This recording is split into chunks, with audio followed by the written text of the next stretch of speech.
The most infamous of these was Sid James. Sid James has been dead for over 22 years. And yet if you took his picture and showed it to any kid in the street, they'd all say, Sid James. With his battered looks and smutty laugh, Sid described himself as the eternal dirty old man, an apt description for an actor who was a legendary drinker, gambler and womanizer. Sid James was Sid James. What you got was, who he was really on screen. I mean, he was a hard-working, hard-drinking, hard-womanising, hard whatever bloke. He was a man's man, really. You can get Sid James, who you think of as a kind of bookie character, really. The rough diamond and with the face like the dissipated walnut. Sid James couldn't have acted Sid James. Nobody could have. Marlon Brando couldn't act Sid James. You've got to be Sid James and just notch it up a bit. Sid's larger-than-life image was based on a lie. He frequently concealed the truth of his past, claiming he had been a boxer, a diamond smuggler and a jockey, none of which were true. First of all, he wasn't born Sid James. He was born Sidney Joel Cohen. He was Jewish. He was born in South Africa. He was 33 years old when he set foot in London. He'd come to Britain to be an actor, so in everyone's sense, the first 33 years of Sid's life didn't exist, and he took great pains to hide that. His legend was that he was a fairly good boxer, semi-pro boxer who'd suffered a few bouts. That's where the ears came from, that's where the nose came from. What he was a very good hairdresser, and certainly the best ladies' hairdresser in Johannesburg. His job as a hairdresser brought Sid into contact with many beautiful women, who he pursued relentlessly. This was a weakness he would indulge for the rest of his life. Sid James had that sort of rather that battered colonial look and that sort of sense of being a bit of a ladies' man, which I believe in private life. He was not averse to feminine charms, and but always one felt in a rather amiable way that it would be very hard to call him a real, a vicious, vicious womanizer, but probably just a bit of a dog, a bit of a naughty hound. Sid James' image as the Carry-On team's lovable rogue disguised a darker personality. Sid was a womanizer. He'd had various girlfriends. He fell in love in Sid's sense with a girl called Toots Delmont. Now, Joe Delmont, the father, was probably the richest man in Johannesburg. Took an instant dislike to Sid because he, in many ways, could see where Sid was going and what was in Sid's mind. Could do nothing to stop the marriage. They eventually married. Toots announced that she was pregnant. Sid literally went into orbit, hit her a few times, totally denied the child. They stayed married. The child was born. At this time, within weeks, he'd started an affair with a receptionist at the Carlton Hotel where his salon was. That was Meg Williams, who would later become wife number 2. I thought you said there were no patients here. Well, they're not exactly patients, Doc. Well, what are they doing here, then? Well, actually, they're my wives and kids. Your wives? Only these 5 here. Come on, I'll introduce you. There we are. There's Monday, Tuesday, Wednesday, Thursday, and last but definitely not least, Friday. That's it. Well, I'll be damned.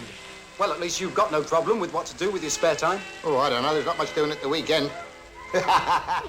Sid had twice impregnated other stylists at the salon, and Joe had stepped in with offers of money and houses in what was then Rhodesia, and they went off and gave birth further up the continent, and there were 3 South African illegitimate children, which sadly a lot of Sid's relatives in this country, and certainly his friends, knew nothing about.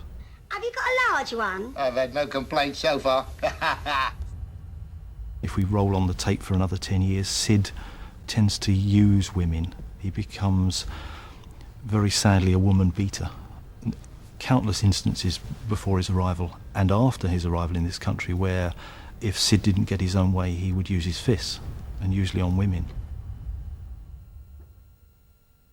In 1952, having divorced his second wife and with 3 secret, illegitimate children, Sid married Valerie Ashton. By now he had become a compulsive gambler. Valerie did her best to control the situation by managing Sid's finances, giving him an allowance of £5 a week from his wage packet. What do you mean, me wasting time? Well, you never win anything on the horses, do you? How ignorant can you get? I've told you. I work it out scientifically. I study form. Well, why don't you win sometimes? Can I help it if they don't run scientifically? Sid was a gambler. I mean, he was a born gambler.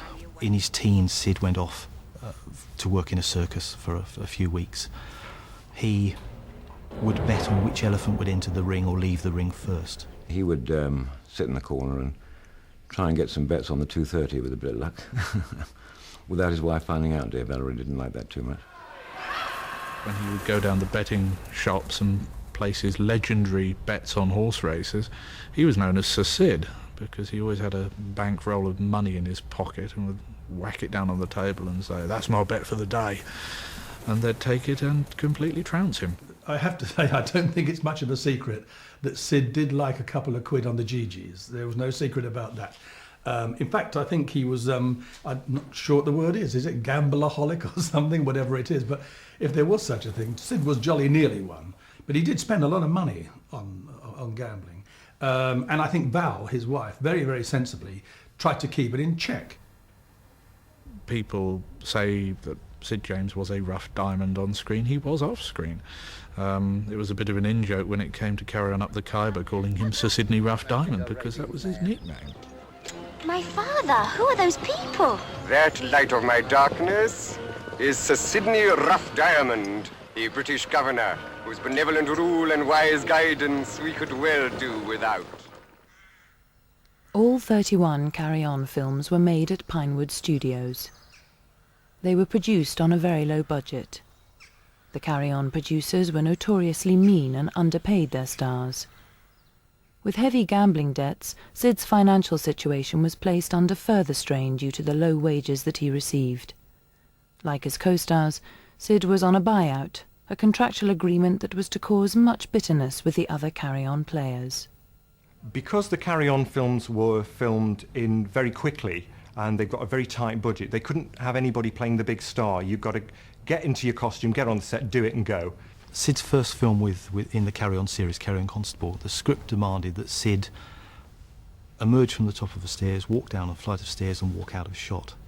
What actually happened was that Sid emerged, tripped, rolled down the stairs, and it was cut. The budget and the programming was so tight that instead of simply picking Sid up, dusting him off, putting him on the flight and letting him walk down again, which is 4 or 5 seconds, they cut it from the script and moved on to the next scene. My agent rang me. He said, "Do you want the good news or the bad news?" So I said, "The good news." He said, "You're in the next Carry On picture, Carry On Matron." I said, "Wonderful. Hang on a minute, what's the bad news?" He said, "You're not getting paid." They said to me once, "Angela, if there's anything we can do for you, all you've got to do is ask. If there's anything we can do, just ask." And I thought, oh, how nice, how nice. I said, "Oh, well, actually, do you think you could send a car for me every morning?" And I mean, they vanished into the shrubbery. They just vanished. And Sid James came up to me and said, you'll learn, you'll learn. I mean, they'll do anything for you, but nothing that costs them any money." To support his reckless lifestyle, Sid James ran a variety of scams on the set of the Carry On films. He often received gifts from companies to endorse their products on screen. He did a deal with a very well-known whiskey company where Sid would take delivery of a case, 12 bottles of whiskey a week, provided that that bottle or that brand was in every film he appeared. Now, once you've learnt that trick, watch Sid in a film and you'll see somewhere there will be a bottle of whiskey in the background with the label turned towards the camera. Look, Gladstone, if nobody ever comes here for treatment, what is the good of spending all this money on medicines? I mean, look, there is masses of it. Masses. Just look at that. Whiskey? Sid was given 3 cars, brand new cars, to promote, and basically as gifts. Sid would be seen in this brand of car. 2 of them arrived on a Friday. They were sold by Monday, and the money went into Sid's gambling pot. Sid was the Carry On team's rough diamond. With a string of female partners, 3 marriages and a trail of broken hearts, Sid's life took another dramatic and ultimately dark twist when he fell in love with one of his Carry On co-stars, Barbara Windsor. What now?